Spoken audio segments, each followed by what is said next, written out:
जी बिस्मिल्लाहिर्रहमानिर्रहीम। अच्छा, ये हम गूगल फॉर्म्स को यूज़ करने वाला जो पूरा मामला है उसको यहाँ रिकॉर्ड कर रहे हैं ताकि may be for the benefit of all के क्विज़ेस जो हैं वो गूगल फॉर्म्स को इस्तेमाल करते हुए कैसे बनाए जा सकते हैं। अ, सबसे पहली जो चीज़ ज़रूरी है वो ये कि आपका एक जीमेल अकाउंट होना चाहिए।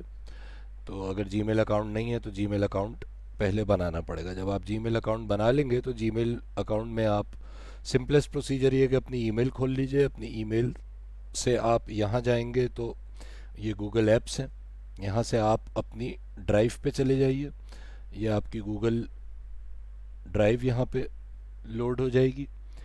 और मैं अपनी गूगल ड्राइव को लोड करूँगा, लेकिन मेरे दो अकाउंट्स हैं तो मैं इस ड्राइव से लोड करता हूँ ताकि मैं कुछ मेरे जो बने हुए क्विज़ेज़ हैं वो भी हम यहाँ पे देख सकें और नए क्विज़ बनाने का तरीका भी देख सकें।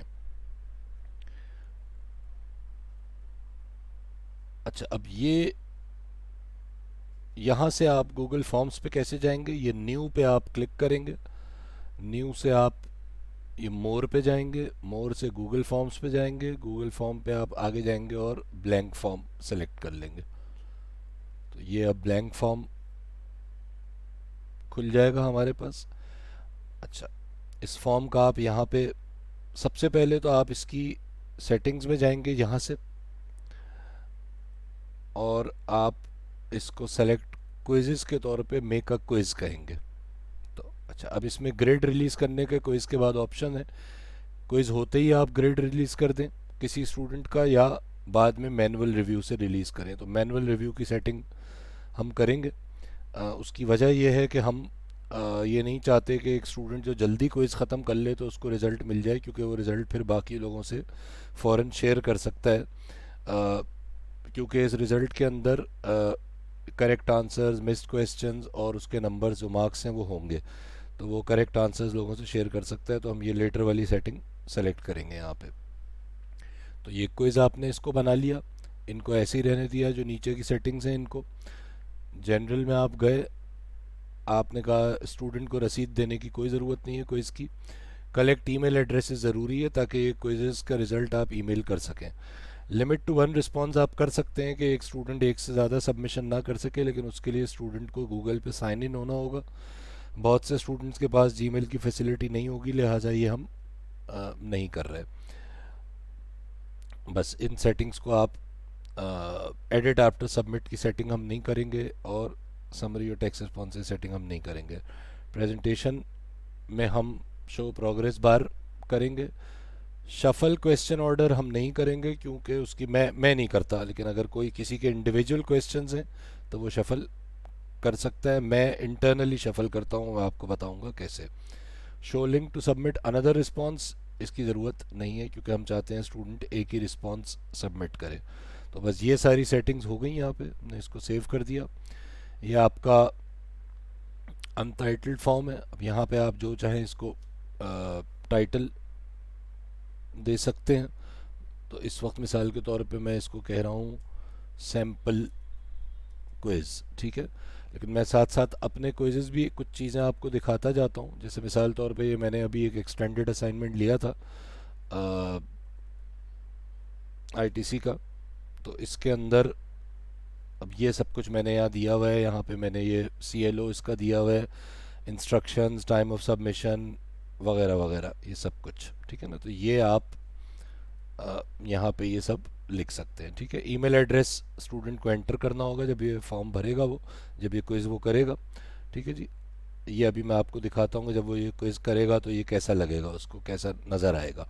जैसे ये मेरा एक एक्सटेंडेड असाइनमेंट बना हुआ है, तो ये इसके पूरे क्वेश्चंस हैं। मैं भी आपको बताऊंगा कि इन क्वेश्चंस को कैसे बनाना है, इसमें क्या क्या ऑप्शंस हैं। किसी भी वक्त आप जब अपना क्विज़ बना रहे हैं तो आप उसको प्रीव्यू कर सकते हैं। उसकी मैं अभी मिसाल देता हूँ यहाँ पे। तो अभी तो हमने उसको सैम्पल क्विज़ कह दिया, डिस्क्रिप्शन में मैंने फिल वक्त ABCD लिख दिया, कुछ भी लिख सकते हैं आप यहाँ पे, ठीक है जी। अच्छा, अब जब आप इस पर क्लिक करेंगे तो ये अनटाइटल क्वेश्चन, अब यहाँ पे आप अपना क्वेश्चन टाइप कर सकते हैं टू स्टार्ट विथ, ठीक है। जैसे मिसाल तौर पे हमने यहाँ पे क्वेश्चन दिया जी, 2 + 2 इज इक्वल टू, ठीक है। अब ये मल्टीपल चॉइस सिनेरियो है, ठीक है। मैं आपको तमाम सिनेरियोज दिखा दूंगा। आपने कहा जी, आपने मल्टीपल चॉइसेस दे दी, एंटर कर करके आप अगली चॉइस देते रहे। 2 + 2 के जवाब आपने दे दिए यहाँ पे जो मुमकिन है। इसमें ज़ाहिर है एक जवाब ठीक होगा। अच्छा, अब आप इसको इसमें आंसर की ऐड करेंगे। आंसर की आपने खोली, आपने जो ज़ाहिर है करेक्ट आंसर था उसको आपने मार्क कर दिया, और इसके पॉइंट्स आप यहाँ से एडजस्ट कर सकते हैं। मैंने बाय डिफ़ॉल्ट एक पॉइंट रखा हुआ है सबका, और डिफ़ॉल्ट कहाँ से रखते हैं वो मैं बताता हूँ भैया आपको। तो बहरहाल आप इसके पॉइंट्स यहाँ पे 2 3 4 जितने चाहें कर सकते हैं, ठीक है जी। ये आपने अपना आंसर सेलेक्ट कर लिया है यहाँ पे। अब जब ये ऑटोमेटिकली चेक होगा तो इस जिसने ये आंसर दिया होगा वो करेक्ट मार्क होगा, बाकी रॉन्ग मार्क होंगे, ठीक है जी। इसी पे रहते हुए आपने यहाँ प्लस किया, तो अब आप अगला क्वेश्चन यहाँ पे ला सकते हैं। अच्छा, अब इस क्वेश्चन के अंदर आप कोई इमेज भी ऐड कर सकते हैं, ठीक है। तो ये इमेज आपने यहाँ से खोला, ठीक है। अब आप कोई इमेज ब्राउज करते हैं, मिसाल के तौर पे लेट्स से कि मेरे डेस्कटॉप पर जैसे ये एस की टेबल पड़ा हुआ है, ठीक है ना। तो इसको मैंने सेलेक्ट कर लिया। अब ये इमेज यहाँ अपलोड हो गया, और ये इमेज यहाँ आ गया, ठीक है। तो आप ये यहाँ पे क्वेश्चन को इमेज के तौर पे भी सवाल दे सकते हैं, और फिर इसकी डिस्क्रिप्शन यहाँ पे लिख सकते हैं, ठीक है जी। अच्छा, इसका अब जाहिर है क्योंकि ये इमेज है तो इसके बाद जो सवाल, अगर आपने यहाँ सवाल लिखा है तो उसका जवाब इस इमेज से यहीं पे भी लिखा जा सकता है। लेकिन अगर आप सिर्फ इमेज ऐड करना चाह रहे हैं और आप चाहते हैं कि जी क्वेश्चन उसके बाद अगले क्वेश्चन से शुरू हो जो आपके सवालात हैं, तो फिर इसको करने का एक दूसरा तरीका है। वो ये कि सबसे पहले तो आप इसको डिलीट कर दीजिए।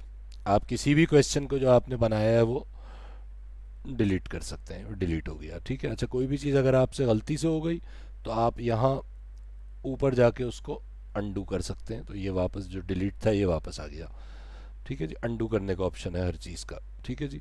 बहरहाल इसको मैंने फिर डिलीट कर दिया। अच्छा, अब यहाँ पर इस क्वेश्चन के बाद अब मैं एक क्वेश्चन ऐड करना चाह रहा हूँ, लेकिन उस क्वेश्चन का जवाब आगे मैं लूँगा, मैं सिर्फ इमेज ऐड करना चाह रहा हूँ। तो इस सूरत में मैं क्या करूँगा, मैं यहाँ पे ऐड इमेज कहूँगा। तो अब अगला जो है क्वेश्चन वो क्वेश्चन नहीं है, बल्कि वो सिर्फ एक अदद इमेज होगा। मैंने ये ब्राउज़ किया और यही वाला इमेज मिसाल के तौर पे यहाँ पे दोबारा अपलोड कर दिया। ये इमेज यहाँ पे ऐड हो गया। इस इमेज का आप टाइटल भी दे सकते हैं और इस इमेज पे आप अपना क्वेश्चन भी लिख सकते हैं, लेकिन इसके जो अब इससे रिलेटेड जो क्वेश्चंस आप पूछेंगे वो आपको आगे बनाने होंगे, ठीक है। तो इस इमेज के साथ मिसाल के तौर में मैंने लिख दिया जी स्टडी स्टडी द इमेज या diagram below and answer subsequent questions जो आगे आएंगे, ठीक है जी। तो ये हो गया, ठीक है जी। अब ये इमेज ऐड हो गया। अब आप आगे यहाँ पे इस इमेज से रिलेटेड जो चाहे वो क्वेश्चन कर सकते हैं, ठीक है। अच्छा, मिसाल तौर पे मैं एक क्वेश्चन करता हूँ जी, व्हाट्स द एस की कोड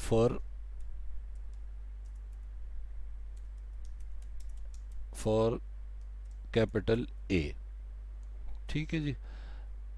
अब ये मैंने सवाल किया, ठीक है। अच्छा, अब इसके जवाब में, अच्छा ये स्मार्ट है, ये कहते हैं कि जी जो आपने पूछा है ना तो ये इसका शॉर्ट, अगर आप इसको जब चाहें, अब यहाँ पे ज़रा ऑप्शंस पे गौर कर लें। आप जवाब शॉर्ट आंसर की फॉर्म में ले सकते हैं, आप जवाब पैराग्राफ की फॉर्म में ले सकते हैं, लेकिन अगर आप इन दोनों फॉर्म में जवाब लेंगे तो फिर ये आपको मैन्युअली चेक करना होगा।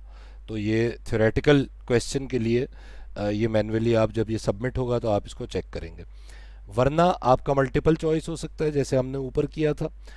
अब की बार ज़रा हम चेक बॉक्सेस लेते हैं, ठीक है। तो चेक बॉक्सेस के अंदर आप ऑप्शन दे सकते हैं जी इसके जवाबात का।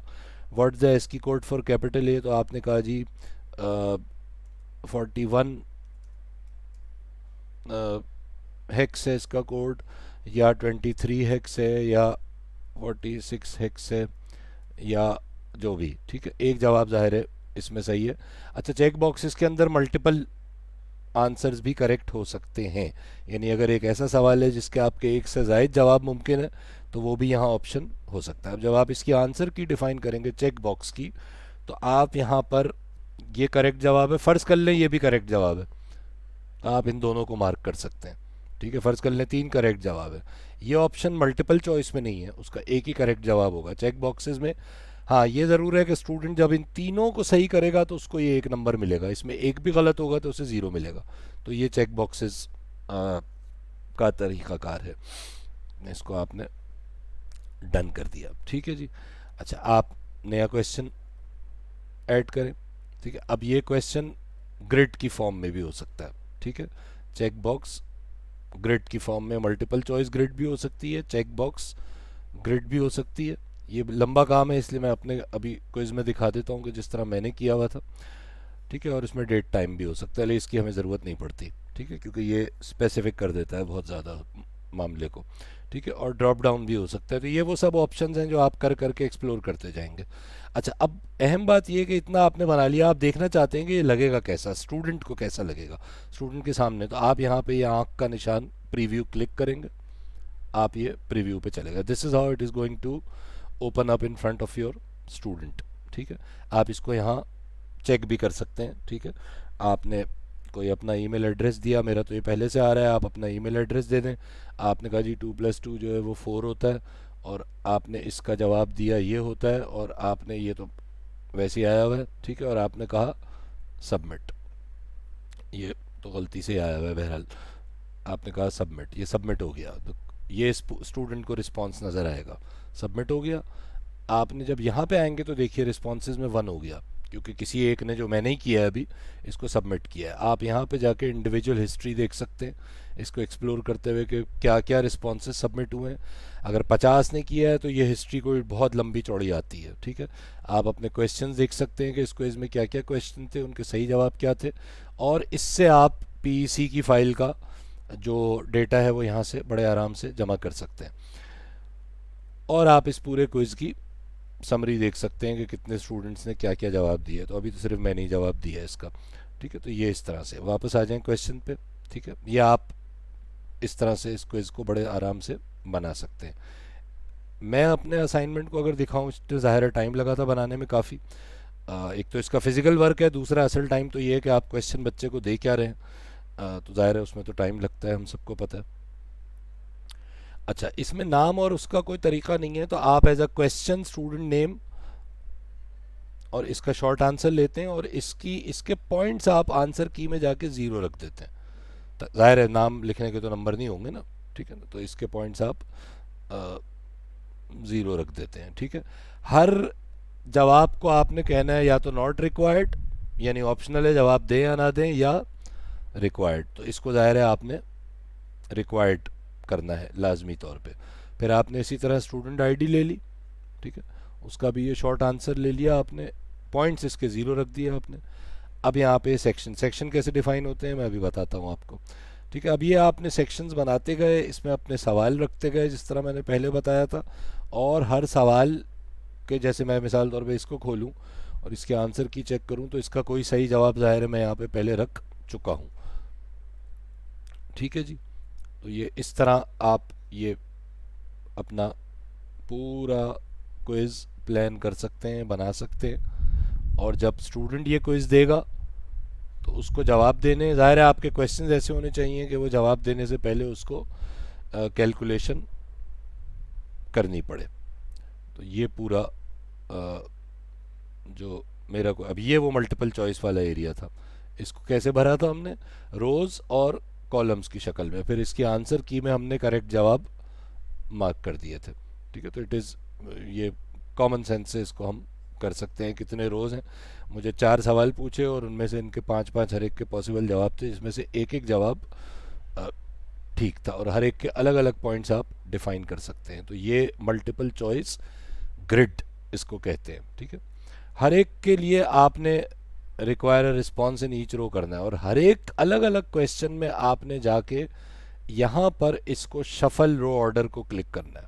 यानी जब आप यहाँ जाएंगे तो इसको आपने क्लिक करना है। इससे होगा क्या कि स्टूडेंट को जब ये क्वेश्चन मिलेगा तो तमाम स्टूडेंट्स को मुख्तलिफ रैंडम ऑर्डर में ये क्वेश्चंस मिलेंगे। यानी एक क्वेश्चन के अंदर जो ऑर्डर है, जैसे मिसाल तौर पे ये क्वेश्चन है, अब इसका जो ऑर्डर है ये किसी को पहले सम मिलेगा, किसी को काउंट मिलेगा, किसी को नन मिलेगा, किसी को कुछ मिलेगा। तो इसमें ज़रा सी जो चीटिंग है वो अब मुश्किल हो जाएगी। इसका तरीका सिर्फ ये है कि आप जाके यहाँ पे शफल ऑप्शन ऑर्डर कर दें। अच्छा, जो इंटरेस्टिंग बात है वो ये है कि आप हर वक्त जो आप क्वेश्चन बनाते जा रहे हैं आप इसको प्रीव्यू करके चेक कर सकते हैं कि आप क्या कर रहे हैं। तो ये मैंने तो ये प्रीव्यू बंद किया हुआ है, मेरा ये असाइनमेंट हो चुका है, तो मैं इसको इसका प्रीव्यू इस वक्त नहीं देखना चाह रहा था, तो मैंने इसको ऑफ़ कर दिया था। इसको ऑफ़ इसलिए करना पड़ेगा कि बाद में स्टूडेंट्स बहुत देर बाद सबमिट ना कर सकें। बहरहाल वो सबमिट कर भी देंगे तो मैं भी आपको दिखाता हूँ कि आपके पास सबमिशन का रिकॉर्ड आता कैसे। तो ये तो क्विज़ बनाने का तरीका था। अच्छा, अब जब आप क्विज़ बना लेते हैं और ये रिस्पॉन्सेज जैसे इस क्विज़ के मेरे रिस्पॉन्सेज जो हैं, ये क्योंकि एक्सटेंडेड असाइनमेंट था तो 38 इसके रिस्पॉन्सेज आए। जब मैं रिस्पॉन्सेज को खोलूँगा तो यहाँ पे मेरे पास ये आएगी व्यू रिस्पॉन्सेज इन शीट्स। अच्छा, मेरी तो ये शीट बनी हुई है, ठीक है, लेकिन आप इसको जब क्लिक करेंगे तो ये जो कुछ है ये एक्सेल शीट में दे देगा आपको। अच्छा, मेरी क्योंकि ये बनी हुई है लिहाजा वही शीट लोड हो गई, आपकी ये बन के आपके सामने लोड होगी। ठीक है जी, अब ये स्कोर है पूरा जो अचीव हुआ है। ठीक है, ये जो डेटा हम, अच्छा ये सबसे अहम चीज़ ये टाइम स्टैम्प है, किस स्टूडेंट ने किस वक्त सबमिट किया। इसके ज़रिए अब जैसे मैंने इसको इस असाइनमेंट का टाइम रखा था 1 घंटा 15 मिनट और ये शुरू हुआ था 2 बजे दोपहर में। तो 2 बजे का मतलब है कि ये शुरू हुआ 14 बजे और जो पहला सबमिट हुआ है वो 14:31 पे हुआ, 14:45 यानी 2:49। यहाँ से ये जो मेरा आखिरी सबमिशन हुआ है ये 3:14 पे हुआ है, 3:14 59 पे। ठीक है ना, तो 3:15 तक वाले सबमिशंस को मैं काउंट करूँगा, उसके बाद वालों का अगर मैं चाहूँ तो काउंट ना करूँ, चाहूँ तो मैं स्टूडेंट्स को 2-4 मिनट का लेवरेज दे दूँ, ये मेरी मर्ज़ी है। लेकिन ये जो चीज़ है बड़ी अहम है, स्टूडेंट जब अपना सबमिट का बटन दबाएगा तो वो टाइम आपके पास यहाँ पे टाइम स्टैम्प आ जाएगा। इसके ज़रिए आप अपने क्विज़ की टाइमिंग डिटर्मिन कर सकते हैं। आप स्टूडेंट्स को बता सकते हैं कि जी 1 घंटा 15 मिनट बाद में क्विज़ आप दे तो दोगे लेकिन मेरे पास जो आएंगे मैं उसको मैं एक्सेप्ट ही नहीं करूँगा। एक्सेप्ट ना करने का मतलब ये है कि मैं उसके मार्क्स एलएमएस पे नहीं डालूंगा। ये अब आपकी मर्ज़ी है, आप डालें या ना डालें। ठीक है ना, तो ये कॉम्प्रिहेंसिवली स्टूडेंट का नाम, आईडी, ये चीज़ें जो जो हमने ली थी वो सब आ गई और ये पूरे जवाबात आ गए जो हर स्टूडेंट ने दिए हैं। ठीक है, इसी में से 3 बेस्ट वर्स्ट एवरेज आप क्लिक करके मिसाल तौर पे आप उसको हाईलाइट कर दें। अच्छा, इसको आप कुछ नहीं कर सकते, आपने इस फाइल को यहाँ से डाउनलोड करना है। ये एक्सेल में डाउनलोड हो जाएगी, आपके पास डाउनलोड हो जाएगी तो उससे आप जो चाहें छेड़छाड़ कर सकते हैं। तो इसकी जो मेरी फाइल डाउनलोड हुई थी वो मैं एक नज़र आपको दिखाता हूँ।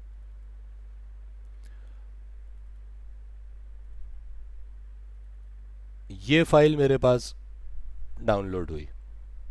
ठीक है, अब ये मेरे पास एक्सेल पे खुलेगी। ठीक है, इसमें जब मैं मार्क्स एंटर कर रहा था तो मैंने इसको ज़रा हाईलाइट कर लिया ताकि मुझे आसानी हो। ठीक है, ये मेरे पास फाइल आ गई। आप इसको अच्छा, इस फाइल में वही सारा डेटा है। अब आप इस डेटा को जिस तरह चाहें मैनेज कर लें, इधर से उधर कर दें कॉलम्स को, कोई डेटा हटा दें, कोई रख लें, वॉटेवर। अब मैंने इसके ज़रिए क्या किया है वो भी मैं आपको दिखाऊं। मैंने इसके ज़रिए ओबीई के रिज़ल्ट कैसे बनाए। मैंने पहले तो इसी फाइल को लिया, दोबारा इसको नए नाम से सेव किया और इसमें मैंने मार्क कर दिए बेस्ट मार्क्स, एवरेज मार्क्स और वर्स्ट मार्क्स। ठीक है जी, सिर्फ यहाँ पे यूँ करके हाईलाइट कर दिया इसको। ठीक है, तो ये स्टूडेंट के 14 नंबर हैं, इसके 10 नंबर हैं और इसके हाईएस्ट 22 नंबर हैं। ठीक है, और इनके जवाबात ये आगे मौजूद हैं हर क्वेश्चन के। लिहाजा बेस्ट एवरेज वर्स्ट जो पीईसी चाहती है हमसे वो काम हो गया यहाँ पे पूरा। बाकियों को डिलीट करने की ज़रूरत नहीं है, पीईसी सिर्फ 3 मांग रही है, हम पूरे दे रहे हैं, 3 हाईलाइट करके दे रहे हैं ताकि it should be very clear कि बेस्ट एवरेज वर्स्ट क्या है। आप बेशक इसके आगे लिख भी दें कि जी ये बेस्ट है, एवरेज और वर्स्ट है। फिर जो है वो हम इसको मैंने वापस क्योंकि एलएमएस पे डालना है तो इसको पीडीएफ बना के सेव कर दिया। ठीक है, इसी तरह से क्विज़ का सलूशन मैंने यहाँ पे ये सोल्यूशन वहीं से मैंने कॉपी करके यहाँ पेस्ट किया इंडिविजुअली, और ये बजाते खुद जो क्विज का पेपर था, ये पीडीएफ बन गई। अच्छा, ये पीडीएफ कहाँ से बनी? क्विज में जाएं वापस, ये क्वेश्चंस में जब आप जाएंगे तो ये पूरे आपके क्वेश्चंस आ रहे हैं। इसको आप यहाँ पे जब control P, P for print, control P करेंगे तो ये गूगल क्रोम में ऑप्शन है कि वो इसका खुद ही पीडीएफ बना के आपको सेव करने की ऑप्शन दे देगा। आप इसको पूरे पेपर को सेव कर लीजिए। अल्लाह अल्लाह खैर सल्ला। ठीक है जी, तो ये ओबीई के हवाले से सारे काम भी इसी के अंदर रहते हुए हो जाएंगे। मैंने सेव किया हुआ है, लिहाजा मैं दोबारा नहीं कर रहा। तो ये सारी बातें हो गई। अच्छा, जब ये आप सब कर लेंगे और ये तो आपका रिजल्ट बनाना इससे बहुत आसान है, अनलेस कि आपने, अगर आप एमसीक्यू बेस्ड क्वेश्चन नहीं लेना चाहते हैं तो फिर आपको क्वेश्चन ज़ाहिर है मैनुअली चेक करना पड़ेगा। वो भी आप इसी के अंदर जाके चेक कर लेंगे और नंबर दे देंगे। वो भी एज़ कम्पेयर टू पीडीएफ जमा करके एक एक खोल के चेक करने से बहुत ज़्यादा आसान है। उसका तजुर्बा भी आप खुद ही करके देख सकते हैं अपने ऊपर। फाइनली ये इसकी यूनिवर्सल सेटिंग्स हैं, प्रेफरेंसेस। इसमें आप जाके कुछ चीज़ें सेट कर सकते हैं। आप जो भी क्विज़ बनाएंगे वो ईमेल एड्रेस कलेक्ट करेगा, ये बहुत ज़रूरी है क्योंकि रिजल्ट आपने ईमेल एड्रेसेस पे भेजना है। हर क्वेश्चन को आप रिक्वायर्ड बना देंगे जी, इनका जवाब देना ज़रूरी है। और यहाँ आप डिफ़ॉल्ट क्विज़ पॉइंट बता दें कि जी क्या है, 1 है, 2 है, 3 है। हर क्वेश्चन के नंबर आपने कितने रखने हैं।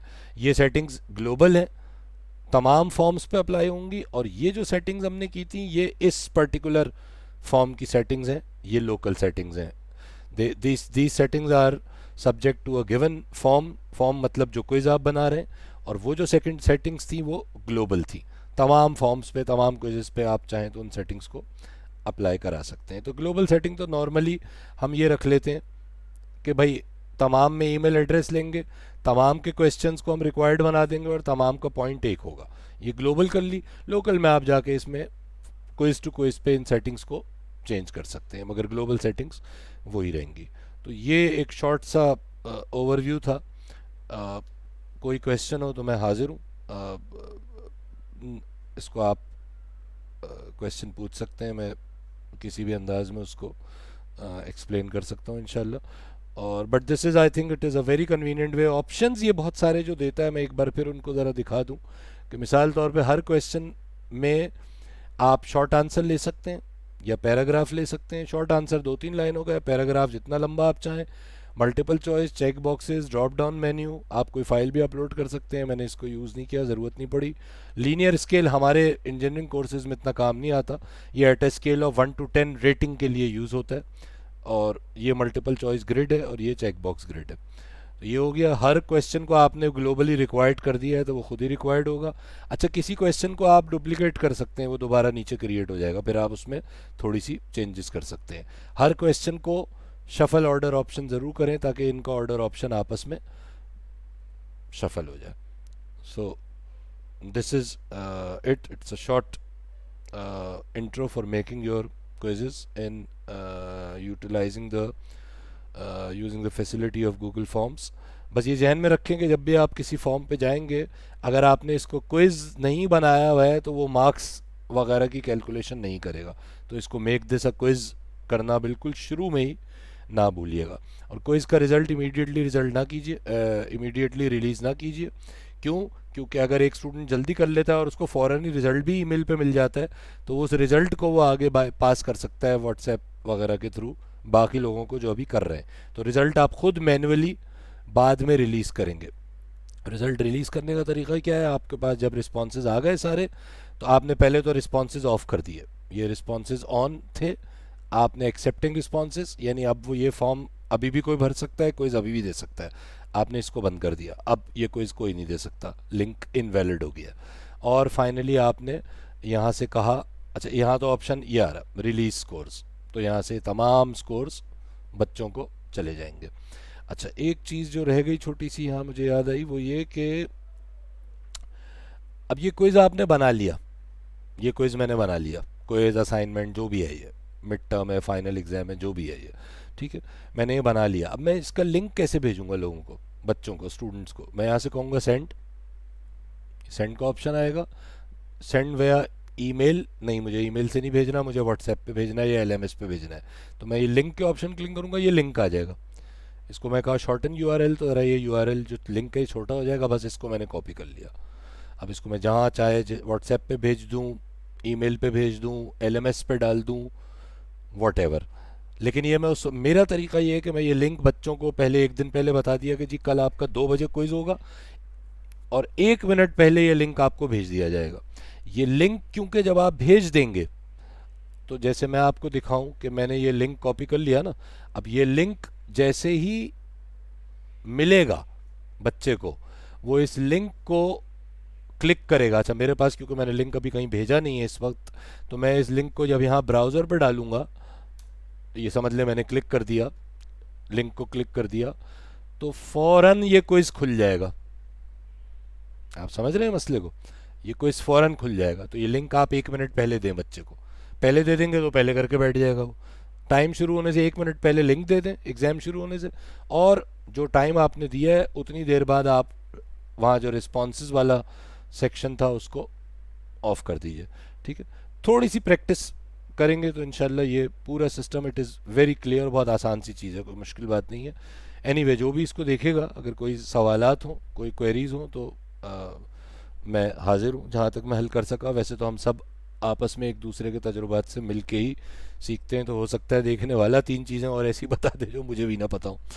तो दिस इज़ इट। अच्छा एक चीज़ सिर्फ और थी, मिसाल तौर पे हमारे पास तो बहुत सारे पेपर्स बने हुए रखे हैं, जो हम नॉर्मल अंदाज के पेपर जो अपने लेते हैं। अब अगर उस पेपर में से कोई चीज़ आपको डालनी है, ठीक है, लेकिन आप उसको टाइप नहीं करना चाह रहे, तो उस पूरी चीज़ को आप एज एन इमेज डाल सकते हैं।